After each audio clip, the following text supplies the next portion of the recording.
سب سے پہلے آپ کو بتائیں گے chairman peoples party Bilawal Bhutto Zardari کا کہنا ہے کہ 18ویں ترمیم اور NFC ایوارڈ کے ساتھ کھیلنے والے آگ کے ساتھ کھیل رہے ہیں۔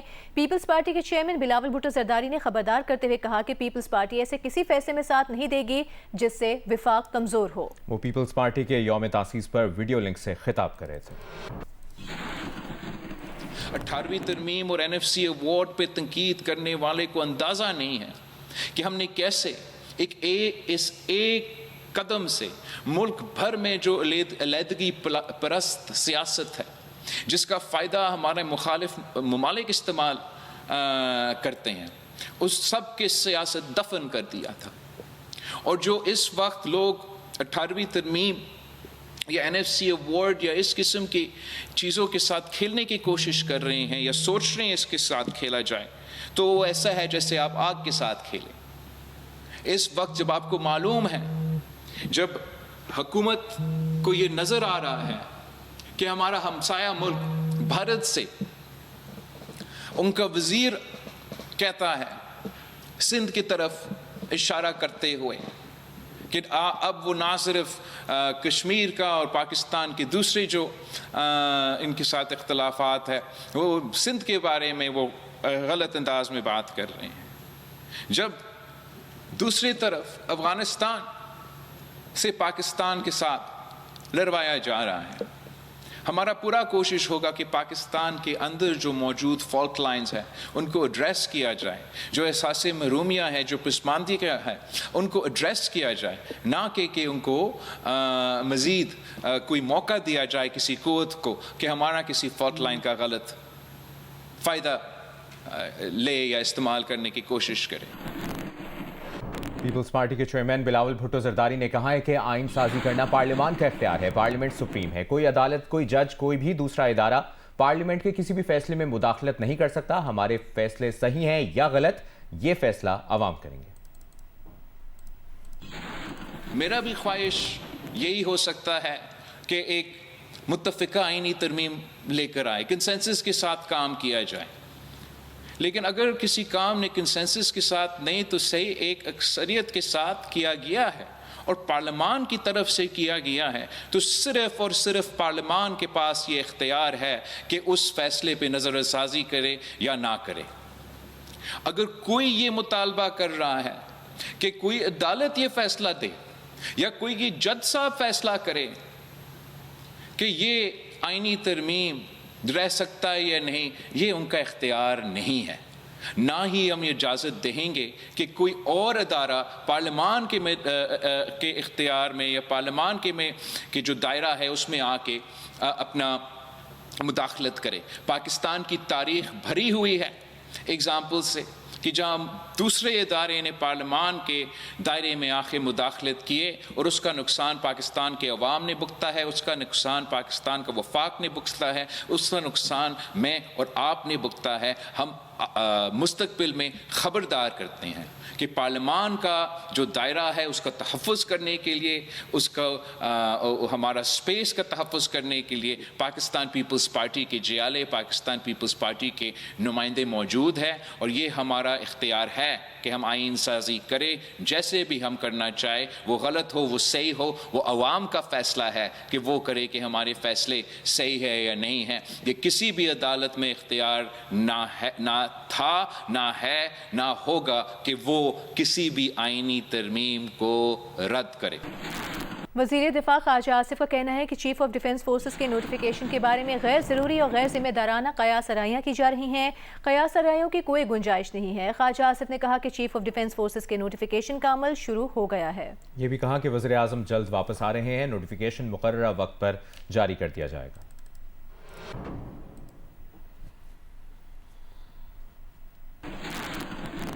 وزیر اعلیٰ خیبر پختونخوا سہیل آفریدی نے کہا ہے کہ منگل کو اسلام آباد ہائی کورٹ کے سامنے احتجاج کریں گے، پھر اڈیالہ جیل بھی جائیں گے۔ میڈیا سے گفتگو کرتے ہوئے سہیل آفریدی نے کہا کہ تصادم کی طرف لے جانے کی کوششیں ہو رہی ہیں لیکن ہم اس طرف نہیں جائیں گے۔ منگل کے دن تمام parliamentarian, M P As, M N As اور سینیٹرز یہ باقاعدہ اعلان ہو چکا ہے کہ یہ انشاءاللہ تعالیٰ پہلے اسلام آباد ہائی کورٹ کے سامنے پرامن احتجاج کریں گے، تاکہ عمران خان صاحب اور ان کی اہلیہ بشرا بی بی جن کو ناحق قید کیا ہوا ہے ان کے کیسز جلد از جلد سنے جائیں، اور اس کے بعد عمران خان صاحب کی بہنوں سے اظہار یکجہتی کے لیے اڈیالہ جیل کے سامنے جائیں گے تمام پارلیمنٹیرین۔ جو خیبر پختونخوا کے ساتھ اور خیبر پختونخوا کی حکومت کے ساتھ اور خاص کر پاکستان تحریک انصاف کے ساتھ ہو رہا ہے، تو وہ یہی چاہتے ہیں کہ ہم تصادم کی طرف جائیں، لیکن ہم نے ہرگز تصادم کی طرف نہیں جانا، اور ساتھ میں یہ بھی کہ ہم نے کسی بھی قربانی سے دریغ نہیں کرنا۔ گورنر خیبر پختونخوا فیصل کریم کنڈی کو تبدیل کیے جانے کا امکان ہے۔ نئے گورنر خیبر پختونخوا کے لیے زیر غور ناموں میں 3 سیاسی شخصیات اور 2 سابق فوجی افسران کے نام شامل ہیں۔ ذرائع کے مطابق امیر Haider Khan Hoti, Aftab Sherpao, Pervez Khattak, lieutenant general retired Khalid Rabbani اور لیفٹیننٹ جنرل ریٹائرڈ غیور محمود کے نام نئے گورنر خیبر پختونخوا کے طور پر زیر غور ہیں۔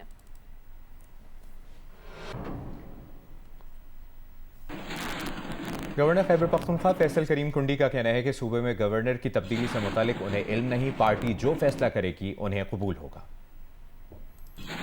خیبر پختونخوا کی تبدیلی کے حوالے سے 3 نام سامنے آ رہے ہیں، 6 نام آئے ٹوٹل، 3 سیاسی اور 3 کیا کہیں گے سر آپ؟ کدھر آئے ہیں مجھے نہیں پتا۔ نہیں، اگر آپ کو ہٹانے کا کچھ ہوا کیا گا تو کیا وہ ہوں گے آپ کے اس حوالے سے، کیا کہیں گے؟ پارٹی کے جو بھی فیصلہ ہوگا ہم ہمیشہ تسلیم کرتے ہیں۔ وزیر خزانہ سینیٹر اورنگزیب نے کہا ہے کہ قومی مالیاتی کمیشن کا اجلاس پاکستان فرسٹ کی سوچ سے منعقد کر رہے ہیں۔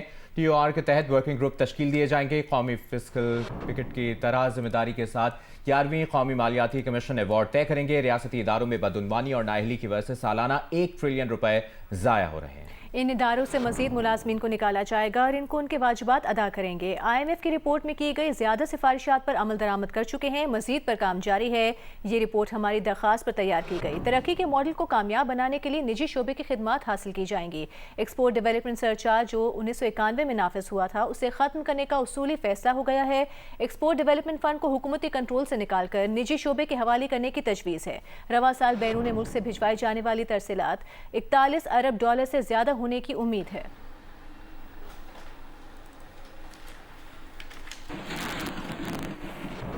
اسرائیلی وزیر اعظم نیتن یاہو نے بدعنوانی مقدمے میں اسرائیلی صدر اسحاق ہرزوگ سے معافی کی درخواست کر دی۔ نیتن یاہو کے خلاف اسرائیلی عدالت میں کئی سالوں سے بدعنوانی کا مقدمہ چل رہا ہے۔ نیتن یاہو پر رشوت ستانے اور دھوکہ دہی کے الزامات ہیں۔ امریکی صدر ڈونلڈ ٹرمپ بھی رواں ماہ اسرائیلی صدر سے نیتن یاہو کو معافی دینے کا مطالبہ کر چکے ہیں۔ صدر ڈونلڈ ٹرمپ نے نیتن یاہو کے خلاف بدعنوانی مقدمے کو سیاسی اور بلا جواز قرار دیا ہے۔ نیتن یاہو کا ویڈیو بیان میں کہنا تھا کہ ان کے وکلاء نے آج اسرائیلی صدر کو معافی کی درخواست بھیجی ہے۔ اسرائیل کو لاحق خطرات قومی اتحاد کے متقاضی ہیں۔ مقدمے کا فوری خاتمہ قومی مفاہمت کو آگے بڑھائے گا۔ ان کے لیے معافی اسرائیلی معاشرے کے مفاد میں ہوگی۔ جو بھی ملک کی بھلائی چاہتا ہے وہ اس اقدام کی حمایت کرے گا۔ نیتن یاہو اسرائیل کے طویل ترین مدت تک عہدے پر رہنے والے وزیر اعظم ہیں۔ جنگ جیو کے اشتراک سے جاری ورلڈ کلچر فیسٹیول کا 31واں روز آج کے دلدادہ افراد کے لیے لا رہا ہے رقص، موسیقی اور کھیل۔ آج کے دن کا احوال بتا رہے ہیں وقاص عالم انگاریہ۔ جنگ اور جیو کے اشتراک سے world culture festival arts council of Pakistan میں جاری ہے اور آج اس کا 31واں روز ہے۔ آج 31ویں روز کراچی والوں کے لیے 6 پروگرامز کا انعقاد کیا گیا ہے، جس میں ڈانس، موسیقی، تھیٹر ورکشاپس اور کھیل یعنی تھیٹرز بھی آج پیش کیے جا رہے ہیں۔ دن کا جو آغاز تھا وہ film screening, Pakistani film screening نایاب سے ہوا، جس میں ڈائریکٹر فلم کے فواد خان اور عمیر احمد بھی یہاں پر موجود تھے، جبکہ ابھی تھوڑی دیر میں ہی مالی سے آئے ہوئے جو اسٹریٹ ڈانس پرفارمر ہیں ڈانس اینڈ فولو، ان کی پرفارمنس جو ہے وہ پیش کی جائے گی۔ اس کے علاوہ کراچی والوں کے لیے 2 اردو زبان میں کھیل بھی آج پیش کیے جائیں گے۔ اس کے بعد جو ہے وہ ڈانس نائٹ 3.0 کے نام سے منعقد کی گئی ہے، جس میں نہ صرف پاکستان بلکہ مختلف دنیا سے آئے ہوئے فنکار جو ہیں وہ اس میں پرفارم کریں گے، اور اسی کے ساتھ جو ہے وہ 31ویں روز کا اختتام ہوگا۔ 7 دسمبر تک یہ پروگرام جنگ اور جیو کے اشتراک سے ورلڈ کلچر فیسٹیول جاری ہے۔ اقوام متحدہ کے ہائی کمشنر برائے انسانی حقوق نے پاکستان میں 27ویں ترمیم پر تشویش کا اظہار کیا ہے۔ ایک بیان میں انہوں نے ترامیم سے پاکستانی عوام کی جمہوریت، قانون کی حکمرانی اور انسانی حقوق کے تحفظ کے لیے خطرے پر تشویش کا اظہار کیا. کہا پاکستان میں منظور کی گئی آئینی ترامیم عدالتی آزادی اور ملک میں اختیارات کی تقسیم کے اصول کے خلاف ہیں، فوجی احتساب اور قانون کی حکمرانی پر بھی شدید خدشات کو جنم دیتی ہیں. یہ ترامیم بھی گزشتہ سال کی 26ویں ترمیم کی طرح قانونی برادری اور سول سوسائٹی سے مشاورت اور بحث کیے بغیر منظور کی گئیں. ججوں کی تقرری، ترقی اور تبادلے کے نظام میں تبدیلیوں سے عدلیہ کو سیاسی مداخلت اور انتظامی کنٹرول کا خطرہ لاحق ہو گیا ہے. وسیع پیمانے پر دیا جانے والا استثناء مسلح افواج پر جواب دہی کے جمہوری کنٹرول کو کمزور کرتا ہے. 27ویں آئینی ترمیم پر اقوام متحدہ کی بیجا تشویش ناقابل فہم ہے. ہائی کمشنر خود مختار فیصلوں کا احترام کریں اور سیاسی تعصب و غلط معلومات پر مبنی تبصروں سے گریز کریں. پاکستان کے ہائی کمشنر برائے انسانی حقوق کا بیان مسترد کر دیا گیا. انہوں نے بیان مسترد کر دیا. دفتر خارجہ نے کہا کہ افسوس ہے کہ پاکستان کا موقف اور زمینی حقائق اقوام متحدہ کے بیان میں شامل نہیں کیے گئے. پاکستان انسانی حقوق، انسانی وقار، بنیادی آزادیوں اور قانون کی حکمرانی کے تحفظ کے عزم پر قائم ہے.